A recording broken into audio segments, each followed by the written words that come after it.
Assalamualaikum warahmatullahi wabarakatuh. Sebelumnya saya mohon maaf nih Mbak Rudy, ini terkait dengan tugas saya sebagai calon guru penggerak di sekolah ini. Saya sudah sampai di modul 3.1. Kemudian di modul 3.1 ini saya mendapatkan tugas untuk mewawancarai 3 orang kepala sekolah. Satu itu kepala sekolah dari sekolah saya sendiri, kemudian 2 dari kepala sekolah yang ada di sekitar sekolah kita ini. Nah, untuk pagi hari ini saya mohon maaf karena sudah mengganggu waktunya Bapak Kepala Sekolah. Apakah kira-kira untuk wawancara ini bisa dimulai sekarang, Pak? Insya Allah bisa. Baik, terima kasih, Pak. Langsung saja nih saya mulai dari pertanyaan pertama, Pak. Iya. Selama ini kan Bapak sebagai kepala sekolah sudah 2 tahun yang saya tahu di sekolah ini. Kemudian pastinya Bapak Rusdi sudah banyak sekali bertemu dengan adanya kasus-kasus yang ada di sekolah ini, permasalahan-permasalahan di sekolah ini terkait dengan kami sebagai guru, juga terkait dengan lembaga-lembaga yang lain, dengan kedinasan atau dengan murid dan sebagainya. Nah, selama ini bagaimana Bapak dapat mengidentifikasi kasus-kasus yang merupakan dilema etika atau yang merupakan rujukan moral? Ya, terima kasih. Ya, kalau kita berbincang tentang atau mengidentifikasi kasus-kasus di sekolah ini memang bervariasi. Ada kasus yang dapat dikategorikan dilema etika atau rujukan moral. Nah, dalam mengidentifikasi kasus-kasus ini kita harus ekstra hati-hati karena untuk menyelesaikan juga banyak faktor yang jadi pertimbangan berkaitan dengan eksistensi kita di SD ini. Ya.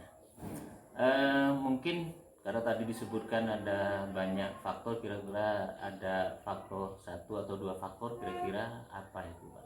Bisa lebih. Yang pertama ya faktor penyebab munculnya kasus itu sendiri. Iya. Misalnya berkaitan dengan pribadi, misalnya pribadi kita sebagai kepala sekolah, guru atau murid. Itu faktor yang pertama. Yang kedua bisa faktor sosial.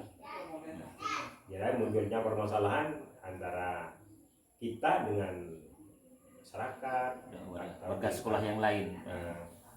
Itu diantaranya faktor banyak lagi, itu faktor situasi, faktor faktor kepentingan. Itu faktor itu yang paling menunjang berarti dalam menyelesaikan persoalan, makanya perlu identifikasi yang tadi. Iya. Jadi banyak faktor yang dilibatkan dalam hal mengidentifikasi kasus-kasus yang muncul di sekolah ini. Tidak bisa sendirian itu. Ya, sehingga nanti kita bisa menentukan gitu apakah ini masuk dilema etika atau rujukan moral. Baik, ya, selanjutnya gini, Pak. Selama ini juga bagaimana Bapak menjalankan pengambilan keputusan di sekolah kita ini, terutama untuk kasus-kasus di mana ada 2 kepentingan yang sama-sama benar atau sama-sama mengandung nilai kebajikan atau yang dimaksud tadi dilema etika itu tadi, Pak. Nah, ini sangat menarik ini. Jadi kita dalam menentukan pilihan atau keputusan ketika kami berhadapan dengan dilema etika, yang pertama yang perlu kita siapkan adalah siapa saja permasalahan ini masuk permasalahan yang mana. Kalau ini positif, masalah dilema etika, banyak yang perlu kita libatkan. Yang pertama ya kita musyawarah bersama guru, bersama stakeholder sekolah, bersama tokoh sosial atau komite. Kalau sudah ini bisa direncanakan, kami sekolah bisa menentukan jadwal. Oh, ini yang baik hari ini. Kita komunikasi dulu dengan pihak-pihak yang akan kita ajak rembuk untuk menentukan keputusan atau kebijakan selanjutnya. Karena hasil yang diharapkan tidak hanya hasil instan, tapi orientasinya ke jangka panjang dan eksistensi sekolah ke depannya. Ya. Jadi hal-hal yang dilakukan dalam menjalankan pengambilan keputusan itu menurut Bapak tadi itu ada satu, yaitu melibatkan warga sekolah yang lain, betul. Ya, diantaranya guru, gitu, komite dan lain sebagainya. Kemudian setelah ketemu dengan mereka baru bisa menentukan jadwal untuk melakukan yang semuanya sama-sama bisa semacam musyawarah gitu, betul, ya, untuk menyelesaikan keputusannya, mendapatkan keputusannya. Betul. Baik, selanjutnya gini Bang, dari beberapa langkah yang sudah diambil tadi melibatkan warga sekolah, kemudian lalu bermusyawarah, tentunya ada semacam prosedur gitu. Ada semacam prosedur yang dilakukan. Kira-kira ketika misalnya sudah melibatkan warga sekolah, sudah ketemu dengan waktunya untuk melaksanakan musyawarah itu, prosedurnya seperti apa yang biasa dilakukan? Kalau kita sudah, anggap saja kita sudah berkumpul lah, kita informasikan kepada pihak yang akan kita libatkan dalam musyawarah itu, inilah permasalahan yang perlu kami selesaikan. Misalnya setelah kami mengidentifikasi masalah, sampaikan. Terus termasuk di etika, di dilema etika atau bujukan moral itu disampaikan, kemudian kita sampaikan rambu-rambu penyelesaiannya. Misalnya dilema etika itu di mana itu benar lawan benar, bujukan moral itu benar salah. Kalau bujukan moral sepertinya tidak begitu sulit dalam mengambil keputusan, tapi yang dilema etika ini yang perlu hati-hati, karena ketika kami mengambil keputusan ini bisa saja nanti jadi MOU kita dengan masyarakat, atau MOU kita dengan masyarakat yang kami teruskan ke yang lebih tinggi gitu. Baik, jadi artinya masih melihat dulu karena kasus itu mungkin ada kaitannya dengan rule, ya, dengan peraturan, dengan regulasi gitu. Itu disampaikan dulu di dalam forum musyawarah itu, Pak. Ya, baik. Kemudian ini, Pak, hal-hal apa saja yang selama ini sepengalaman Bapak dalam melaksanakan pengambilan keputusan di sekolah ini terhadap kasus-kasus tersebut selama ini yang Bapak anggap sudah efektif dalam pengambilan keputusan pada kasus-kasus dilema etika tersebut apa, Pak? Dari pengalamannya.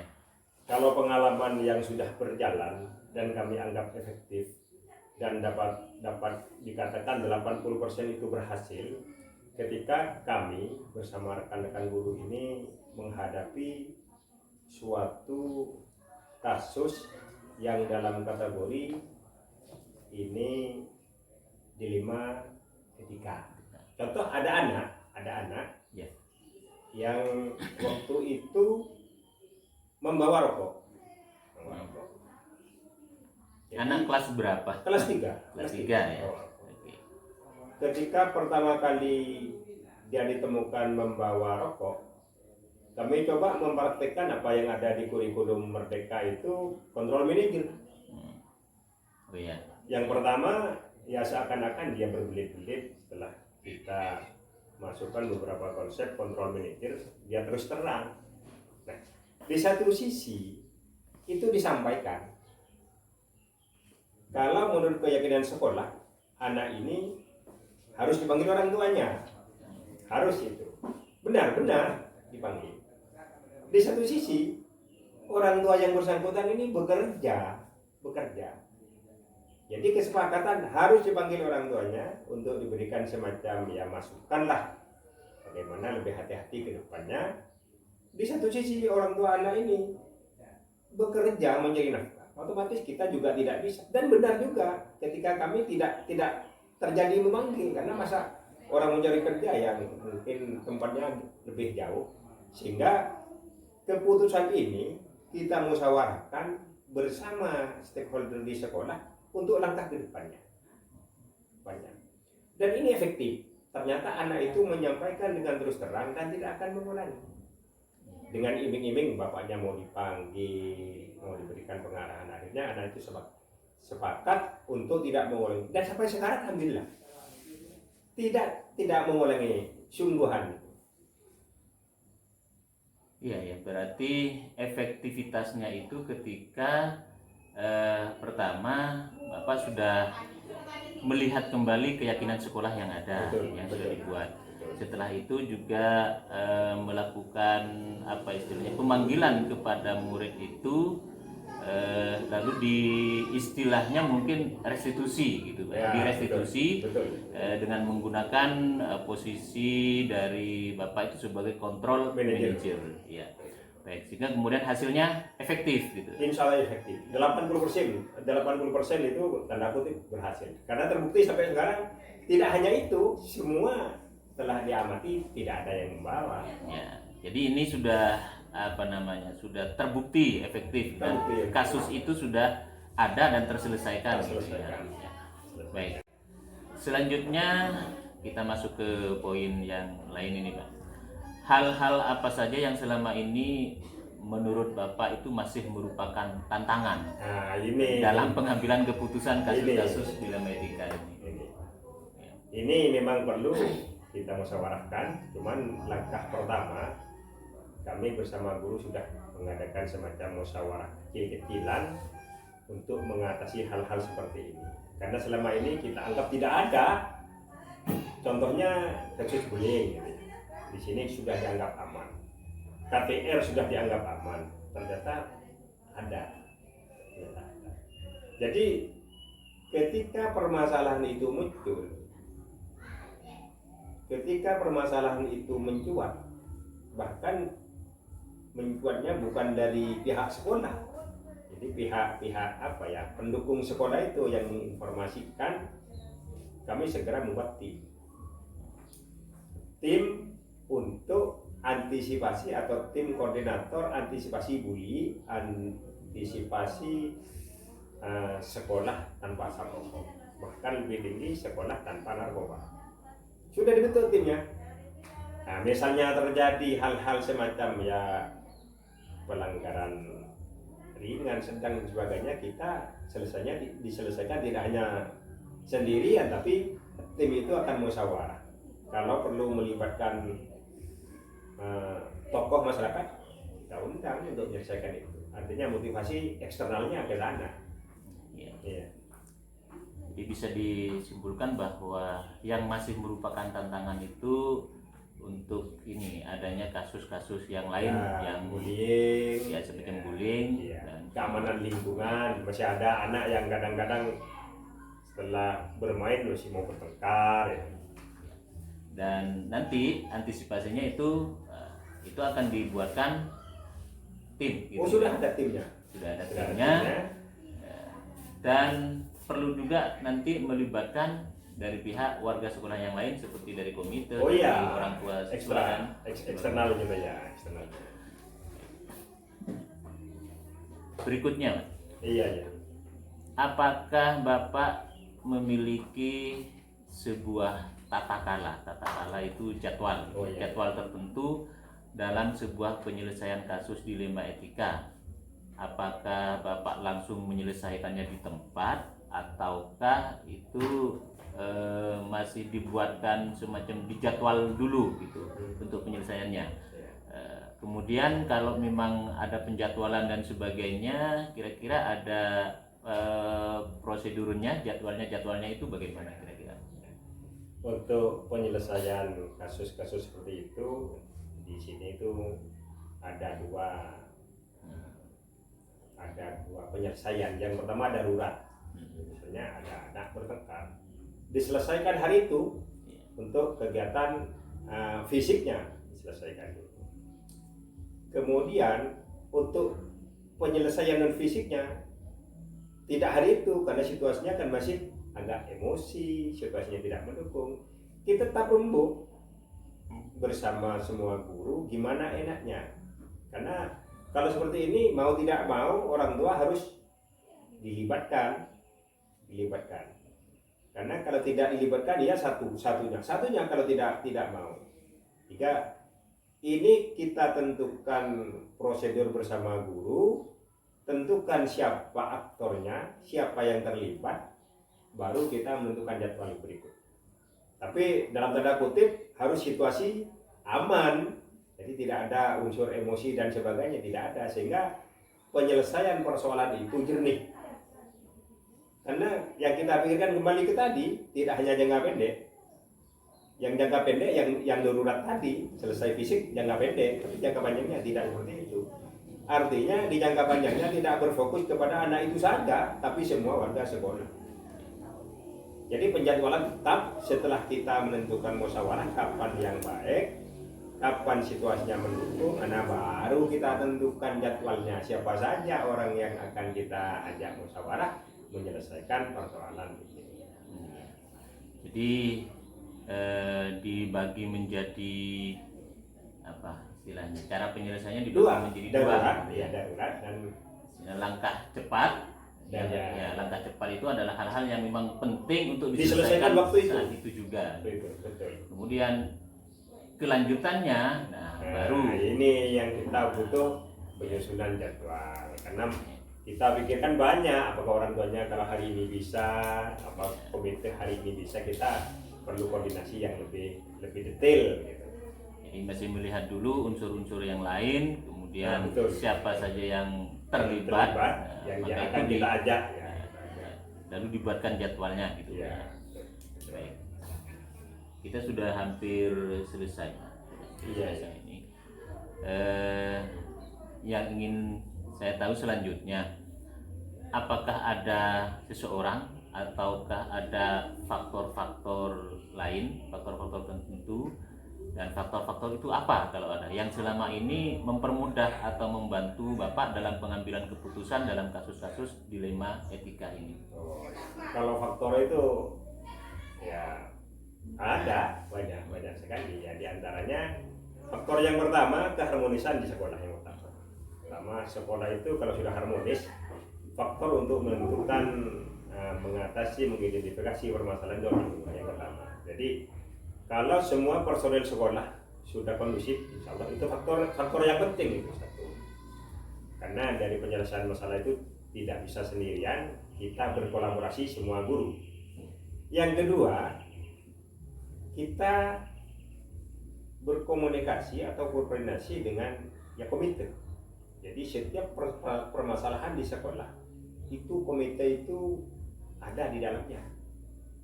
Karena kadang-kadang ada persoalan yang tidak bisa diselesaikan internal sekolah, harus dari luar sekolah, dibantu di luar sekolah. Kemudian tokoh masyarakat di sekitar. Kenapa? Karena permasalahan yang diselesaikan di sekolah mungkin masih ada tindak lanjut di tokoh masyarakat itu, entah melalui di koloman pengajian atau di waktu selesai mengaji, itu yang diharapkan. Yang ketiga, kalau yang di koloman nanti tokoh masyarakat bilang bisa menyampaikan ke para wali murid, misalnya di koloman disampaikan hikmah kebersamaan di sekolah, hikmah murid-murid rukun, hikmah wali murid bersama pihak sekolah itu rukun, itu mungkin bisa disampaikan itu. Ya. Jadi hal-hal yang sudah mempermudah gitu ya, membantu. Yang pertama adalah kondusif sekolah, faktor kondusivitas sekolah yang memang sudah cukup bagus itu membantu.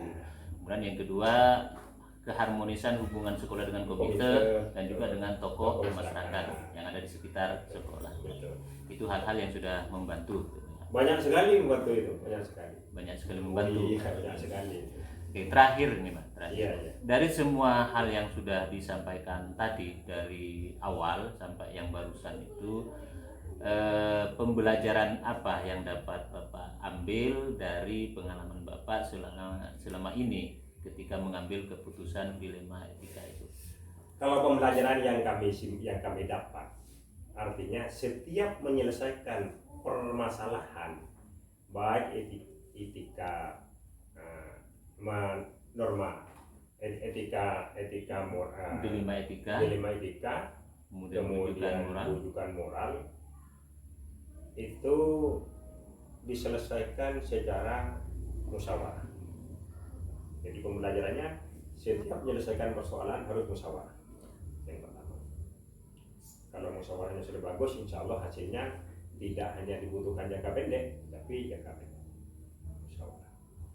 Yang kedua, kami di tim itu tidak tergesa-gesa menentukan suatu permasalahan. Jadi kita tidak gegabah dalam menentukan kriteria apa saja yang nanti akan dimusyawarahkan pembelajarannya. Yang ketiga, kita antisipasi terhadap kasus-kasus yang sama yang akan datang. Antisipasi dengan cara ya pencegahan lah. Jadi walaupun suasana sudah kondusif, kewaspadaan kita tetap di pembelajaran itu tetap kita waspada terhadap beberapa kemungkinan yang sewaktu-waktu bisa itu Bapak mungkin. Ya. Jadi yang menjadi kata kunci hasil pembelajarannya adalah bahwa semua dari permasalahan atau kasus yang muncul itu selesai dengan musyawarah. Jadi kata kuncinya adalah ada di musyawarah. Kemudian dari tim yang ada yang sudah dibentuk di sekolah itu tidak tergesa-gesa untuk kemudian membuat justifikasi, tidak tergesa-gesa dalam membuat penghakiman gitu ya.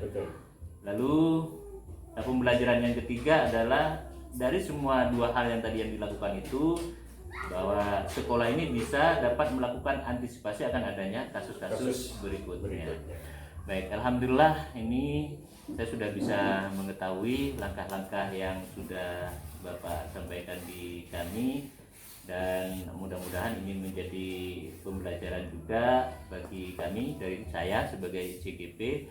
Dan mohon izin nanti jawaban dari Bapak ini, dari hasil wawancara kita ini juga, karena memang ini juga tugas saya harus melakukan analisis dari jawaban-jawaban tadi. Boleh. Dan kalau memang Bapak menginginkan hasil analisisnya, itu nanti akan saya berikan. Boleh, Pak. Sangat Tapi diharapkan kalau memang tidak menginginkan, ya tidak apa-apa gitu. Boleh untuk perbaikan di depan lah. Ya, baik. Insya Allah, karena memang tugas saya selesai wawancara ini ada analisis dari saya sebagai CGP. Terima kasih Pak Rusdi atas waktunya yang sudah diberikan kepada saya untuk wawancara ini. Saya tidak bisa balas apa-apa, mudah-mudahan ya saya sebagai CGP di sekolah ini dan Bapak sebagai kepala sekolah bisa bekerja sama lebih baik lagi demi kepentingan sekolah kita ke depan. Amin. Terima kasih Pak. Assalamualaikum warahmatullahi wabarakatuh. Waalaikumsalam warahmatullahi wabarakatuh. Assalamualaikum warahmatullahi wabarakatuh. Selamat pagi Pak Usahri. Di sekarang ini, pagi ini, pertama saya minta maaf sudah mengganggu Pak Usahri waktunya. Kemudian saya terima kasih karena sudah mau meluangkan waktu dengan ini terkait dengan tugas saya ini Pak sebagai calon guru penggerak yang kebetulan ada tugas untuk mewawancarai kepala sekolah di sekitar saya sendiri. Bisa dimulai sekarang Pak ya? Baik, terima kasih. Saya awali dengan pertanyaan ini Pak. Selama ini bagaimana Bapak Usahri dapat mengidentifikasi kasus-kasus yang merupakan dilema etika atau rujukan moral? Dengan adanya dilema etika dan rujukan moral,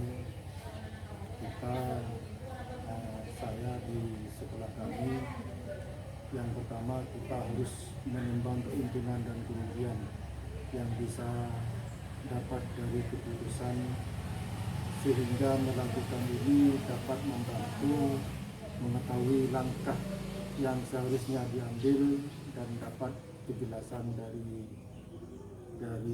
dilema ini. Yang kedua, kita perbanyak perbandingan dari teman-teman yang lain.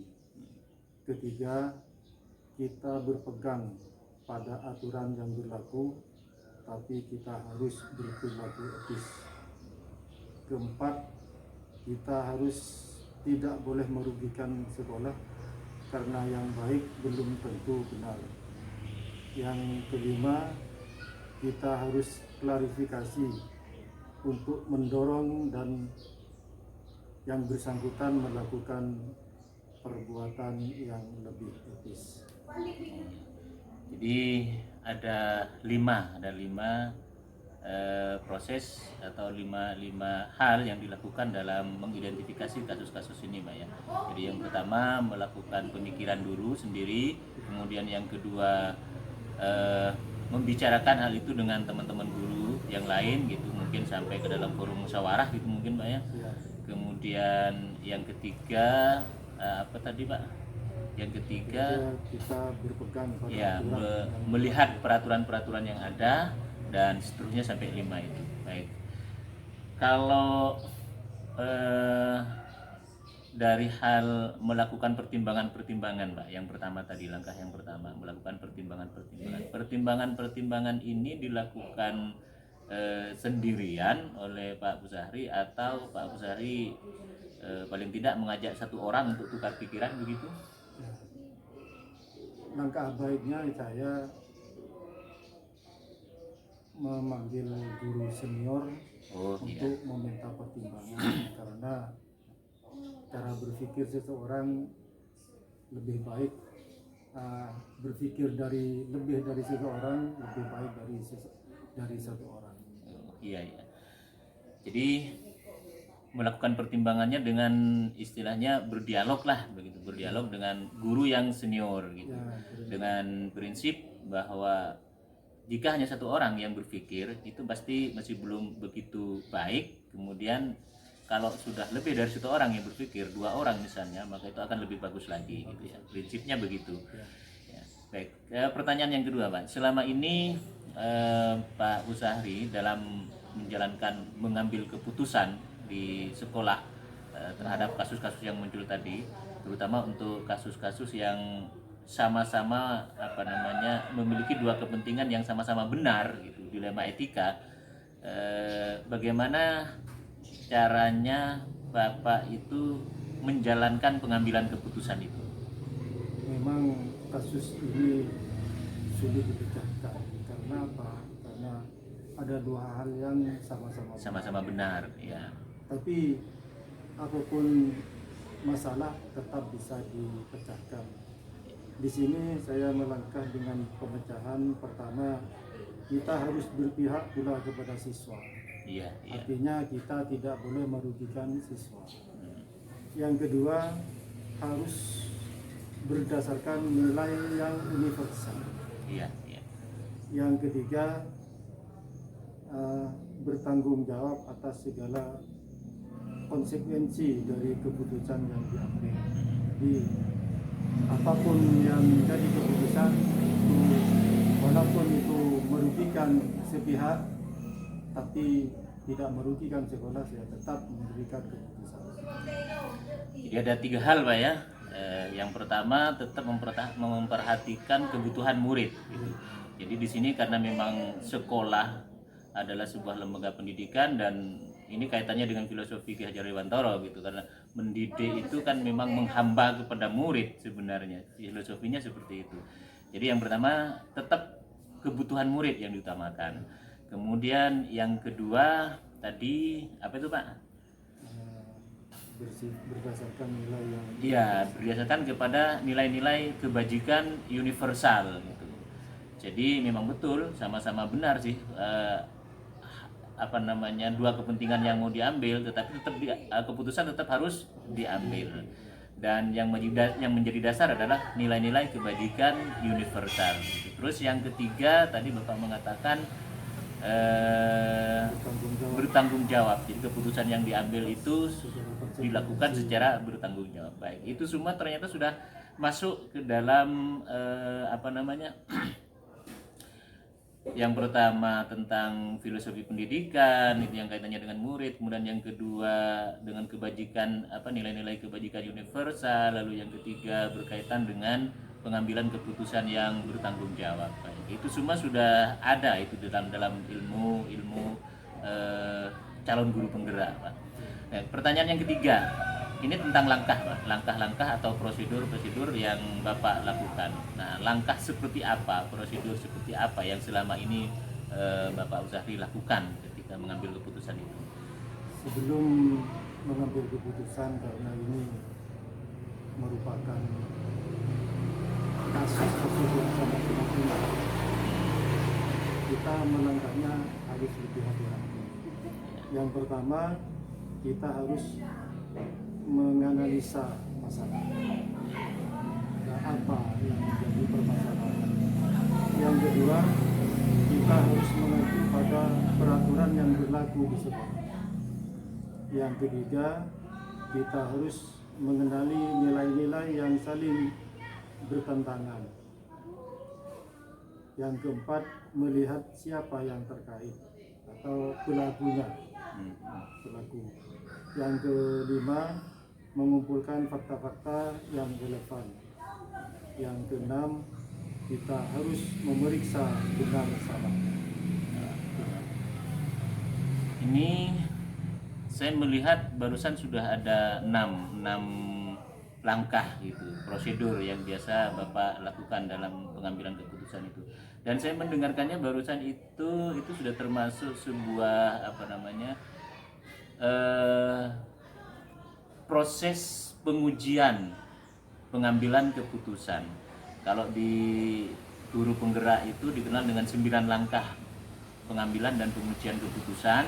Nah, kalau Bapak barusan menyebutkan itu ada 6, tapi saya melihatnya itu sebenarnya sudah masuk dalam yang 9 langkah itu, Pak.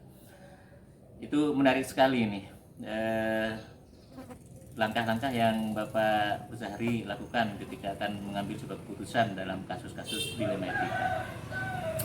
Yang keempat ini, Pak, pertanyaan saya, hal-hal apa saja yang selama ini Bapak anggap sudah efektif dalam pengambilan keputusan pada kasus-kasus dilema etika yang Bapak alami?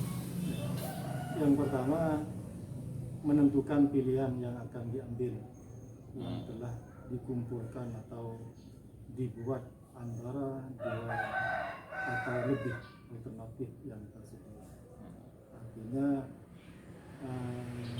kita harus lebih selektif dari permasalahan ini supaya tidak akan merugikan salah satu pihak. Yang kedua, identifikasi masalah. Ya, hampir sama mengidentifikasi ini. Yang ketiga, kumpulkan informasi yang relevan dari permasalahan itu. Terus yang keempat, mencari solusinya bagaimana. Yang kelima, mempertimbangkan masalahnya. Yang keenam, memilih beberapa alternatif.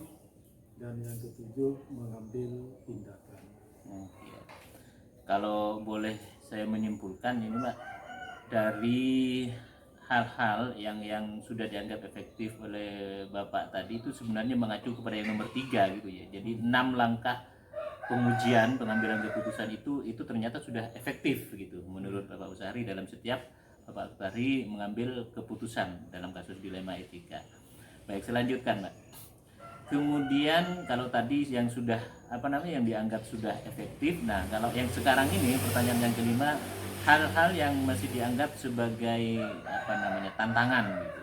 Tantangannya, Pak, kebalikannya dari yang tadi. Ya, tantangannya dengan kasus dilema etika ini, yang pertama, jika berlawanan dengan kepentingan umum atau warga sekolah, kita tidak ada toleransi. Atau sebaliknya. Yang kedua, keadilan dan kasihan, kita harus keadilan dan kasihan itu tetap ada. Tapi walaupun kasihan tapi tidak adil kepada sekolah, maka kita tidak akan mengambil keputusan itu. Kita harus mengambil salah satunya yang sesuai dengan aturan yang berlaku. Yang ketiga, kita harus banyak pertimbangan. Dan yang keempat, kita harus melihat masa depan. Ya, rupanya tadi dari 6 langkah proses pengujian pengambilan keputusan itu, hal-hal yang masih menjadi tantangannya adalah ketika berkenaan antara keadilan dengan rasa kasihan gitu ya. Baik, sulit ya untuk memutuskan itu. Ya. Baik, pertanyaan yang keenam, Pak. Yang keenam. Dalam hal ini apakah Bapak membuat jadwal ketika Bapak mendapatkan sebuah kasus dilema etika, lalu Bapak harus menyelesaikan masalah itu? Dalam menyelesaikannya Bapak masih harus membuat jadwal dulu atau langsung diselesaikan di tempat? Untuk jadwal memang saya tidak buat, Ya. karena kasus ini kan belum tentu kapan terjadi. Akan tetapi ketika ada dilema atau kasus ini, kita selesaikan secepatnya, karena jika tidak cepat diselesaikan, dikhawatirkan akan berkembang pada masalah-masalah lainnya. Terus yang kedua, kita cepat tangani dan memanggil yang bersangkutan untuk diadakan penyelesaian, lalu secepatnya mengumpulkan data-data. Jadi memang kalau jadwal tidak ada, gitu ya. Artinya kasusnya ada, tapi kemudian tidak membuatkan jadwal kapan ini mau diselesaikan gitu.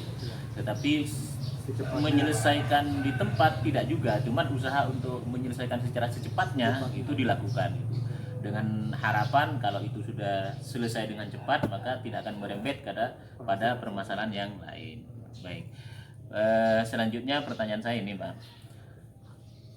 Ada ndak orang gitu yang, kalau ini orang ya, yang dijadikan rujukan oleh Bapak ketika misalnya Bapak sedang mendapatkan masalah dilema etika, lalu Bapak datang ke situ untuk konsultasi gitu? Atau kalau bukan orang, mungkin ada hal-hal tertentu, faktor-faktor lah yang disebut seperti itu, yang biasanya membantu Bapak dalam pengambilan keputusan itu? Untuk mengambil keputusan, saya biasa mengumpulkan guru-guru, khususnya guru-guru yang senior, untuk dimintakan pertanggungjawaban, mintakan pemecahan masalah. Pemecahan masalah. Ya. Itu langkah yang sering saya lakukan seperti itu. Jadi ada orang-orang gitu, Pak ya, tidak hanya satu, Pak ya. Tidak hanya satu. Baik, pertanyaan terakhir mungkin dari saya, Pak. Setelah tadi kita bincang-bincang dari sekian pertanyaan itu, apa sih yang Pak Muzahri dapatkan sekarang, atau yang Pak Muzahri bisa petik dari pengalaman selama Pak Muzahri melakukan pengambilan keputusan dilema etika ini? Yang pertama, kami selaku pelaksana di sebuah instansi pemerintah, kita khususnya kami di sekolah menambah wawasan tentang bagaimana cara memecahkan masalah. Yang kedua, kita sambil belajar dari kasus-kasus yang timbul. Dan yang ketiga, kita akan semakin dewasa dari berbagai kasus-kasus yang timbul. Jadi yang terpenting di sini adalah kedewasaan, gitu ya. Semakin sering menyelesaikan masalah kasus dilema, maka semakin dewasa kita, semakin banyak pengalaman, gitu Pak ya. Dan itu akan membantu untuk pengambilan keputusan yang berikutnya, gitu Pak ya. Ya. Baik, terima kasih Pak Muzahri atas jawaban-jawabannya. Terima kasih juga atas waktunya. Tidak ada hal yang bisa saya balaskan, ini cuma ucapan terima kasih tadi. Dan saya akhiri, Assalamualaikum warahmatullahi wabarakatuh. Waalaikumsalam.